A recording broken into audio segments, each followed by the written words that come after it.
నమస్తే, welcome to our channel. నేను మీ పద్మావతి. ఈరోజు మనతో పాటు ప్రముఖ ఆధ్యాత్మికవేత్త మరియు ఆస్ట్రాలజర్ బ్రహ్మశ్రీ సుభాష్ శర్మ గారు ఉన్నారు. మరి ఆయనతో మాట్లాడి సింహరాశి వారికి ఉగాది నుంచి ఉగాది వరకు చూసుకుంటే గనక ఎటువంటి ఫలితాలు కనిపించబోతున్నాయి అనేది తెలుసుకునే ప్రయత్నం చేద్దాం. మరి మీరు కూడా వీడియోని ఎక్కడ కూడా స్కిప్ చేయకుండా పూర్తిగా చూసేయండి. నమస్కారం గురువు గారు. శ్రీమాత్రే నమః. గురువు గారు, మరి ఉగాది నుంచి మనకి నూతన సంవత్సరం వస్తుంది. మరి నూతన సంవత్సరం అంటే మనకి సంవత్సరం నామకరణంతో పాటుగా మొత్తం విధి విధానాలు కూడా మారుతాయి కాబట్టి మరి ఈ విశ్వావసు నామ సంవత్సరం అనేది సింహరాశి వారికి ఎటువంటి ఫలితాలను ఇవ్వబోతుంది? ఒకవేళ ఫలితాలు ఉంటే గనక అవి మంచివా లేకుంటే చెడ్డవా? వాటిని ఎలా గుర్తించాలి, ఎటువంటి పరిహారాలు చేసుకోవాలి అనేది వివరిస్తారు. తప్పకుండా తెలియజేస్తారు. ముందుగా ప్రేక్షకులందరికీ శ్రీమాత్రే నమః, శ్రీ గురుభ్యో నమః.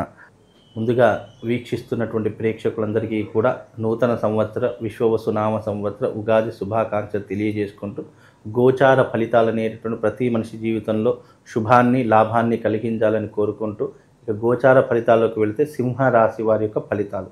సింహరాశి వారికి గనక చూసుకున్నట్టయితే ఈ సంవత్సరము సింహరాశి వారికి ఆదాయం 11, వ్యయం 11, అలాగే రాజపూజ్యము 3, అవమానం 6. ఈ రకంగా వీళ్ళ యొక్క ఆదాయ వ్యయాలు నడుస్తుంది. అంటే ఖర్చు సమపాలనలో ఉంటుంది. అలాగే ఆదాయము ఖర్చు సమపాలనలో ఉండడంతో పాటు అవమానము రాజపూజ్యము అంటే 3 రాజపూజ్యము అవమానం 6% నడుస్తుంది. ఈ రకమైనటువంటి ఆదాయ వ్యయాలు వీళ్ళ జీవితంలో నడుస్తాయి. ఇక గోచార ఫలితాల్లోకి వస్తే సింహరాశి వారికి గురు సంచారం అనేటటువంటిది 11వ స్థానంలోను, శని సంచారం అనేటటువంటిది 8వ స్థానంలోను, అలాగే రాహు సంచారం అనేటటువంటిది 8వ స్థానంలోను, కేతు సంచారం 2వ స్థానంలో సంచరిస్తూ ఉంటుంది. అంటే ఈ సంవత్సరం గోచారము వీళ్లకు ఈ రకమైనటువంటి స్థానాలలో వాళ్ళ రాశి నుంచి కనుక లెక్క పెడితే కనుక 11వ స్థానంలో గురు సంచారం, 8వ స్థానంలో శని సంచారము, 8వ స్థానంలో రాహు సంచారము, అలాగే కేతు 2వ స్థానంలో సంచరిస్తున్నాడు. దీని యొక్క ప్రభావము మనిషి జీవితం మీద గోచారంలో ఎలా పడుతుందో ఒకసారి చూసుకుందాం. ముఖ్యంగా సింహరాశి వారికి 11వ స్థానంలో గురు సంచారం అని చెప్పడం జరిగింది. మరి 11వ స్థానంలో గురువు సంచరించడం వల్ల ఎలాంటి ప్రభావం ఉంటుంది అంటే అన్నింటి యందు లాభం చేకూరుతుంది. అంటే 11వ స్థానము చాలా లాభదాయకమైనటువంటి స్థానం, గురువు సంచరించడానికి అనుకూలమైనటువంటి స్థానం అని చెప్పుకోవచ్చు. అలాగే కీర్తి ప్రతిష్టలు సంపాదించుకోవడానికి చాలా అనువైనటువంటి సమయము. కీర్తి లాభాలు పెరిగేటటువంటి అవకాశం ఉంటుంది, ఆదాయం పెరిగేటటువంటి అవకాశం ఉంటుంది. అందులోనూ తేజోవృద్ధి కలిగేటటువంటి అవకాశం కూడా ఉంటుంది. తేజోవృద్ధి అంటే అనుకున్నటువంటి పనులు సకాలంలో పూర్తి చేయగలుగుతారు, అనుకున్నటువంటి వారితో బంధుత్వం ఏర్పరచుకుంటారు, అలాగే సఖ్యత పెరిగేటటువంటి అవకాశం ఏర్పడుతుంది, కొత్త వాళ్ళ పరిచయాలు ఏర్పడుతూ ఉంటాయి. అలాగే వీళ్ళు ఎక్కడ ఉంటే అక్కడ ఆనందంగా ఉండేటటువంటి అవకాశాలు ఎక్కువగా కనిపిస్తూ ఉన్నాయి. అలాగే వీళ్ళకేంటి అంటే ముఖ్యంగా విజయ ప్రాప్తి కూడా కలిగేటటువంటి అవకాశం, ఏ రంగంలోనైనా సరే విజయం చేకూరేటటువంటి అవకాశం ఏర్పడుతూ ఉంటుంది. 11వ స్థానం గురు సంచారం వల్ల పదవులు వచ్చేటటువంటి అవకాశము, అలాగే లాభం వచ్చేటటువంటి అవకాశము, సినిమా రంగంలో కానీ రాజకీయ రంగంలో కానీ మంచి మంచి అవకాశాలు పుంజుకునేటటువంటి అవకాశం కూడా తప్పకుండా ఈ యొక్క సింహరాశి వారికి ఏర్పడబోతుంది. అందులోనూ వీళ్ళకి ఏంటి అని అంటే కనుక ముఖ్యంగా ఏదైనా సరే కార్యానుకూలత సాధించాలంటే పట్టు ఉండాలి. పట్టు లేకపోతే గనక వీళ్ళు ఎన్ని ప్రయత్నాలు చేసినా విఫలమవుతుంది. అంటే ముఖ్యంగా గురుబలం బాగున్నప్పుడు మనం ఏం చెయ్యాలి అంటే గనక కష్టపడేటటువంటి తత్వాన్ని అలవాటు చేసుకోవాలి. ఈ లేజీతనాన్ని అలాగే ఈ బద్ధకాన్ని వదిలివేసేయాలి.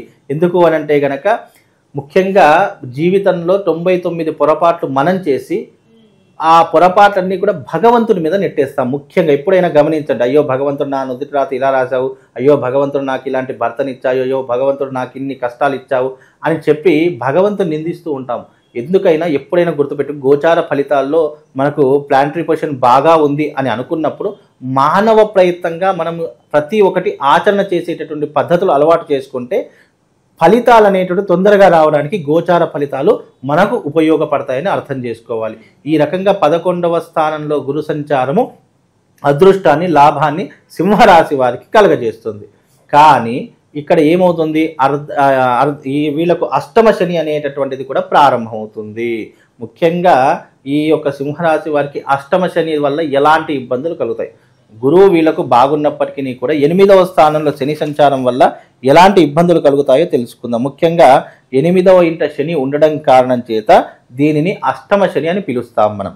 అందులోనూ అష్టమ శని వల్ల మృత్యు ప్రాప్తి, అంటే అష్టమ శని వల్ల ప్రాణం మీద భయం ఏర్పడము, ప్రాణం అంటే తీపి ఏర్పడము, ప్రాణ భయం ఎక్కువగా కలగడం వల్ల, లేదు అనంటే రోడ్డు ప్రమాదాలు జరగడం వల్ల, లేదు అనంటే గనక అకస్మాత్తుగా ఏదైనా హార్ట్ ప్రాబ్లమ్స్ రానివ్వండి, లేదు అనంటే గనక ఉదర సంబంధితమైన వ్యాధుల ద్వారా, లేదా నరాల బలహీనత ద్వారా, మానసిక స్కిన్ ఎలర్జీ ద్వారా వీళ్ళకు కొన్ని దీర్ఘకాలికమైనటువంటి వ్యాధులు సంప్రాప్తి అయ్యేటటువంటి అవకాశం ఏర్పడుతుంది.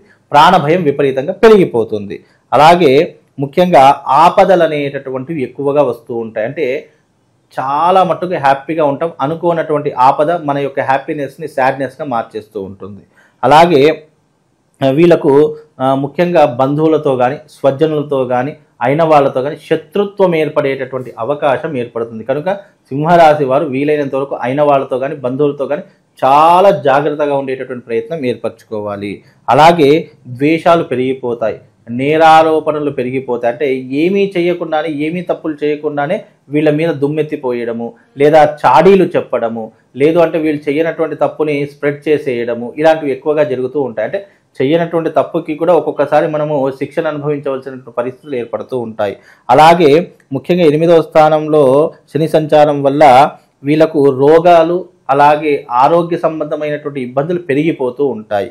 ముఖ్యంగా వీళ్ళకు అవమానాలు విపరీతంగా కలుగుతాయి. అంటే ఎప్పుడైనా ఒకటి గుర్తుపెట్టుకోండి, పళ్ళున్న చెట్టుకే రాళ్ళు పడతాయి అని చెప్పేసి ఎలాగైతే అంటామో అలాగే అవమానాలు కూడా అలాగే వస్తుంటాయి. గురు సంచారం బాగున్నప్పటికీ ఆర్థిక పరంగా వీళ్ళకు కొన్ని ఇబ్బందులు జరిగినప్పటికీ కూడా వీళ్ళ మీద విసుగుపడేటటువంటి వాళ్ళు, అసూయపడేటటువంటి వాళ్ళు, జీవితంలో ఎదుగుతున్నామనుకున్నప్పుడు వీళ్ళ కిందికి లాగేయాలని చూసేవాళ్ళు చాలామంది తయారవుతారు. కనుక ఈ విశ్వవసు నామ సంవత్సరంలో తప్పకుండా మీరు జాగ్రత్తగా ఉండాలి. ఎందుకంటే అర్ధాష్టమ శని ప్రభావం వల్ల ప్రాణ నష్టము, ప్రాణ భయము, వ్యాధి పీడలు ఎక్కువగా వచ్చేటటువంటి అవకాశం ఉంటుంది. అలాగే శిక్షలు, జైలుకు వెళ్ళడం కానివ్వండి, లేదు చేయనటువంటి తప్పుని మనం అనుభవించడం కానివ్వండి, కోర్టులకు చుట్టూ తిరగడం కానివ్వండి, ఆస్తి నష్టం జరగడం కానివ్వండి, నమ్మి డబ్బులు ఇచ్చేటటువంటి వాళ్ళే మనకు శత్రువులుగా మారిపోవడం కానీ ఇలాంటివి జరుగుతాయి. ఇవి అర్ధాష్టమ శని వల్ల కలిగేటటువంటి ఇబ్బందులు. కనుక ఈ ప్రమాదాలకు చాలా జాగ్రత్తగా ఉండేటువంటి ప్రయత్నం చేసుకోవాలి. అలాగే సింహరాశి వారికి 8వ స్థానంలో కూడా రాహు సంచారం నడుస్తుంది. మరి 8వ స్థానంలో రాహు సంచారం వల్ల ఏమవుతుంది అంటే కనుక శ్వాసకోశ సంబంధాలు ఏర్పడతాయి, అంటే శ్వాసకోశ ఇబ్బందులు ఏర్పడతాయి. అందులోనూ రుణ బాధలు ఎక్కువగా అవుతాయి, అంటే అప్పుల బాధలు ఎక్కువగా అయ్యేటటువంటి అవకాశం ఉంటుంది. అలాగే వీళ్ళకు కార్య ప్రతికూలత, అగౌరవం ఎక్కువగా ఏర్పడుతుంది. అంటే చేసే ప్రతి పనిలో కూడా ఆటంకాలు ఏర్పడతాయి. అరే ఈ రోజు వెళ్తే ఇక్కడ పని అవుతుంది అని అనుకుంటాము, ఆ పని కాకపోవడంతో వీళ్ళకు ఇబ్బందులు ఏర్పడుతుంటాయి. అగౌరవం అంటే వీళ్ళను తిట్టేటటువంటి వాళ్ళు, వీళ్ళంటే అసహించుకునేటటువంటి వాళ్ళు, అరే వీరు వస్తే వాళ్ళ నుంచి దూరం వెళ్ళిపోవాలనే ఆలోచనలు ఎదుటి వారి వ్యక్తిలో కలుగుతూ ఉంటాయి. కనుక ఇలాంటి విషయాల్లో కాస్త జాగ్రత్తగా ఉండే ప్రయత్నం చేయాలి. ఇక సింహరాశి వారికి కేతు 2వ స్థానంలో ఉన్నాడు కాబట్టి ఖర్చులు అధికమయ్యేటటువంటి అవకాశం ఉంటుంది, డబ్బు కొరత ఏర్పడేటటువంటి అవకాశం ఉన్నది. కాబట్టి ఈ సంవత్సరం గోచార ఫలితాల్లో గురువు లాభంగా ఉన్నప్పటికీ కూడా అర్ధాష్టమ శని ప్రభావం వల్ల, అష్టమ రాహు ఫలితం వల్ల వీళ్ళకు కొన్ని ఇబ్బందులు ఏర్పడతాయి. ఆ ఒక విషయంలో వీళ్ళు జాగ్రత్తగా ఉంటే కనుక అన్ని రకాలుగా బాగుంటుంది. అయితే గురువు గారు, మరి సింహరాశి వారికి కాస్త మిశ్రమ ఫలితాలు అనేవి కనిపిస్తున్నాయి కాబట్టి ఎటువంటి పరిహారం చేసుకోవడం వల్ల ఈ సంవత్సరం అంతా కూడా కొంచెం మంచి ఫలితాలు కనిపించడానికి అవకాశం దొరుకుతుంది అంటారు? తప్పకుండా ఈ సంవత్సరం మంచి ఫలితాలు కావాలి అని అనుకుంటే కనుక మార్చి 29వ తారీఖు అమావాస్య రోజున అరిష్ట నివారణ తంత్రయాగం జరుగుతుంది. ఆ అరిష్ట నివారణ తంత్రయాగంలో రండి, పాల్గొనండి. చక్కగా అరిష్ట నివారణ తంత్రయాగం చేయించుకోండి. తద్వారా మీకున్నటువంటి అరిష్టాలు, మీకున్నటువంటి ఇబ్బందులు, శనిగ్రహ పీడలు అన్నీ కూడా దూరం అయిపోయేటటువంటి అవకాశం దీని ద్వారా కలుగుతుంది. మార్చి 29వ తారీఖు అమావాస్య చాలా అద్భుతమైనటువంటి రోజు. ఆ రోజున ఖగోళంలో అనేక వింతలు జరుగుతాయి. షష్టగ్రహ కూటమి కూడా ఏర్పడేటటువంటి రోజు కాబట్టి ఆ రోజున ఎవరైతే అరిష్ట నివారణ తంత్రయాగం చేయించుకుంటారో వాళ్లకు ఈ విశ్వవసునామ సంవత్సరం కాస్త ఉపశమనం కలుగుతుంది.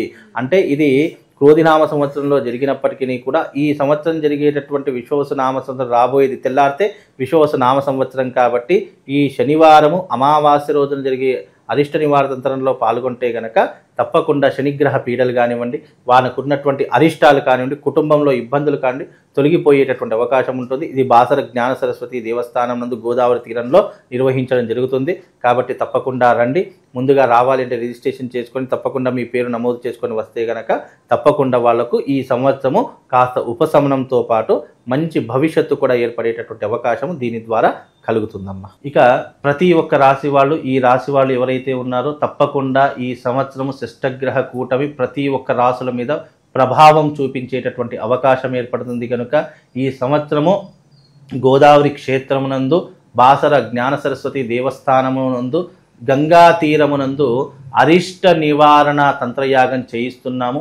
12 రాశుల ప్రతి ఒక్కరూ కూడా ఈ యొక్క యాగంలో పాల్గొనాలి.